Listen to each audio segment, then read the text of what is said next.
Good morning, citizens! Welcome back to Star Citizen and this year's Ship Showdown. And the list of ships have been released. They were actually released yesterday, but I have been dealing with some major problems which have kept me and are going to keep me from making some good videos in the next little while. I won't actually be able to play Star Citizen for the next couple days, so I guess I could be happy that we're dealing with the Ship Showdown and not something like a cool patch release or something like that. A large tree has fallen onto both communication and power lines, which I am dealing with. So that is why this is taking me at least a day longer to get out than I wanted to. But we're going to look at the Ship Showdown. We're going to look at the lineup for round one and what's going into round two. So we do know that there was a change in the roundup when they removed the PTV from the possibility to be in the running, but that was done at least a few days ago, so it wasn't really any big surprise. I did notice as soon as the PTV was taken out of the running that both the Mule and the C8X or the C8 Pisces were both getting a lot more love in the entries, so I could assume that the Mule is the new PTV as far as this is concerned. So on to what is the ships in round one. We're going to look at the ships here and the different brackets that they're going to be in. And the first one coming up is going to be the Redeemer and the Gladius. That is the first one that they're voting on. You can see them here. We have them in orange and blue. We've got both the Redeemer and the Gladius. Both fighters, both a little bit different in their own ways. The Gladius definitely a lot lighter fighter and not able to take quite as much damage, but a lot more maneuverable. The Redeemer is one that can pack a lot more of a punch. Now, out of these two ships, personally, I would have to vote that I like the Gladius only because it's the only ship I've really flown. I've barely flown the Redeemer, but if I'm looking at what I see out there, I'd say that they're both pretty even to what I see out in the verse. And so this one, I don't know. I don't know what's going to win. If I was to guess, I'm going to guess that the Redeemer is going to be going on to round two for that. After that, the next two that are going to be going on is the Scorpius and the Vanguard Warden. Again, two ships that I don't have a lot of experience with or a lot of flight time with. Out of the two, I would potentially, personally, again, choose something like the Vanguard, which I do like. But the Scorpius, a little bit newer. I do like the wings, the firing patterns you can change on there. This one, I don't know what's going to be coming up on this. I don't know which one people are going to like more, the Vanguard Warden or the Redeemer. Either one can make it out there, but on the semifinals, on the third round of voting, I don't think it's going to really matter because I still think the Redeemer is the one that's going to be making it out that way. After that, we've got a really weird matchup. We've got the 600i Explorer and the Terrapin. Two ships that, in my opinion, are nowhere near each other as far as what you'd be voting on. They're not similar at all. They are just out there as two different ends of a spectrum. We have the 600i, which is a massive, big, beautiful Origin ship. The Explorer Edition has the hangar bay in it as the interior module. It's got solid shields. It's impressive to get into. The Terrapin, a very solid, basic, I believe more just scanning focused little ship. Very tiny, dark interior. The finishing, as opposed to the beautiful Origin finishing, is very military themed. I was going to say another word, but my brain has just turned off. Out of these two, I would say I'm going to be really surprised if the Explorer doesn't make it down to round two for that.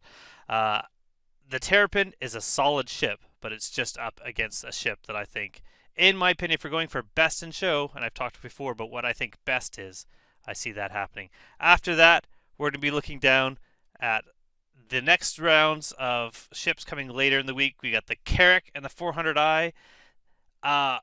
Out of these two ships, the 400i, I think, if we're going for best as opposed to the most useful, is the better ship. It's just beautiful. It looks great. It flies great. It can be handled a lot easier landing and taking off. Doesn't have the cargo capacity, doesn't have the interior, but until we have something like server meshing and crews of people in ships, I really don't see the Carrack still coming into its own. But the Carrack is a fan favorite. The Carrack has made it all the way before. The Carrack is going to round 2, is my prediction on there.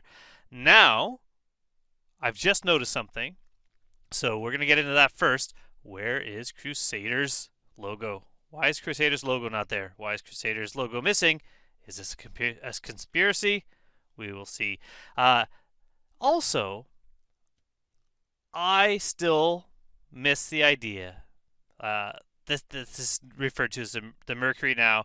It's the Star Runner. People refer to this as the Star Runner or the MSR, and yet on the website, when you look at the ship, when you're buying the ship, it says Mercury Star Runner, but the front image is always saying Mercury now. Why did it say Mercury? What happened? It's because they're trying to get rid of the Star Runner name to kind of avoid confusion. Who knows?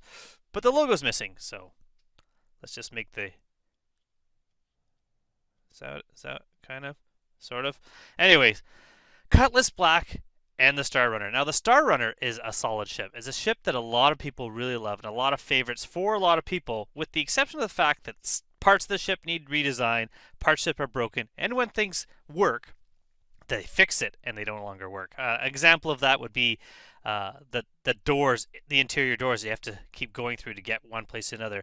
Used to be able to be locked open, and as far as I know, I don't think you can lock them open anymore. Kind of annoying. A lot of people didn't like the redesign where they're removing a thruster. A lot of people didn't like the space that's wasted with the crawl space underneath, which really isn't useful. I don't believe the smuggling hold is really hiding anything at the moment. I could be wrong about that. So I think the Star Runner is the superior ship eventually. But is it right now? Who knows? And this is going to be a really close one because the Cutlass Black is, if you're talking about voting for people's choices of what ship they like the most, if you look to see what ships are being flown out there, the Cutlass is being flown more. The Cutlass is out there doing things more. I don't think it's a better ship, but I think it's probably going to win. This is going to be a huge deciding vote, this one here. I don't know what's going to happen. I don't know the outcome to this. This could go either way as well.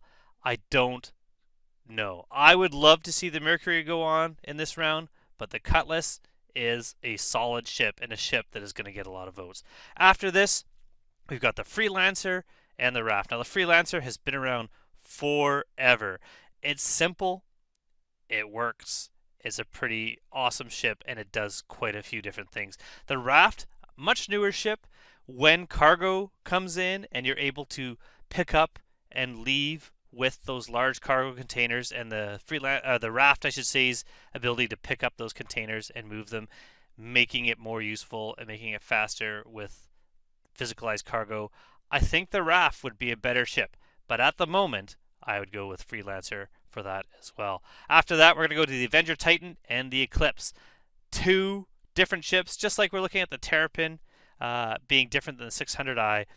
The Avenger Titan and Eclipse are two entirely different ships. The Avenger Titan, a more expensive but still solid starter ship, useful for quite a few things, for bringing people from one location to another, bringing packages from one location to another, doing some cargo running, doing some exploration, just using it as a flyer, a daily flyer, because it does handle quite well. And the Eclipse, which if stealth was working specifically for combat from a distance, totally different ships. If I was to choose both of them, I would go with the Avenger on here.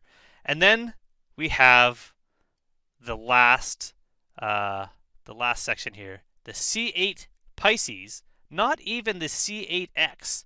There's no C8X there, it's just a C8. I think the X would have been an awesome choice to have, but the C8 there, still a solid ship. This is the ship if you're taking part in the Invictus Free Fly. This ship was available. This is a ship that I really enjoyed flying. And then we have the Mule, which is not a ship. It's got wheels. It's got little wheels on it. There's the mule, but the mule itself is the replacement for people not getting the PTV in this vote. This ship is going to get a ton of votes. I don't think it should, because the C8 is a ship that I think could go against a lot of the other ones up in the group. And this one should win. This should be the winner, the C8 Pisces, which is much better than the mule. The mule, I would say the PTV has more use in game than the mule at the moment. When it's coming out with the new racing series, when there's no physicalized cargo happening yet, there's no real reason to use the mule. I know there was a video showing people can land further away from a POI when things get busy and then drive in with the mule. I don't see that happening as well. I don't see a use for it. Although it is a cool ship when you're moving things around in hangars, when hangars happen. Maybe? I don't know. So I see the mule is going to potentially go all the way. It's going to get a lot of votes. It's going to be the one that you're going to see way up here. But I think the C8 should be the winner. Interesting also, you'll notice they've planned ahead that we have round 1, we have the first thing, we're having the Redeemer and the Gladius, then round 2, round 3, round 4, round 5, round 6. They're going all the way down until there. They're leaving this one till the end. They're letting other people get votes to really see what's going to happen, and then they're going to have this vote here to see really what changes. Maybe CIG is using this to kind of see the metrics, to see what kind of votes are happening before the end, or maybe so that they can at least let these votes happen before they get all the vitriol and anger and salt that you're going to see on Spectrum, because that is going to happen. But this is just, as I said, due to the fact that I don't have really a lot of access to the internet and cable today. I'm going to be very busy dealing with electricians. I just thought I would put this video out real quick, and I'm going to go later quickly over the Redeemer and the Gladius, and hopefully things will get kind of fixed out that every day I can at least give my opinions on the 2 ships for each round and kind of my discussions of what I think they are and what I'm going to vote for. For this one, I think the Redeemer is going to win, but I personally am going to be voting for Gladius on this one. So that will be my vote. I'll let you know on each round what my vote will be, but both solid ships. I'd be happy with either one of these winning. Either one of these, I think, are going to be an awesome ship to make it to the next round. So let me know in the comments below, what ship did you think is going to go all the way? What ship on this round do you think is going to win? And what is your thoughts on the current lineup? And also, why do you think the real reason is that they've decided to take away the Mercury Star Runners Crusader logo? Is there a conspiracy, or are they just already making mistakes before this has even started? Thank you for watching. Goodbye.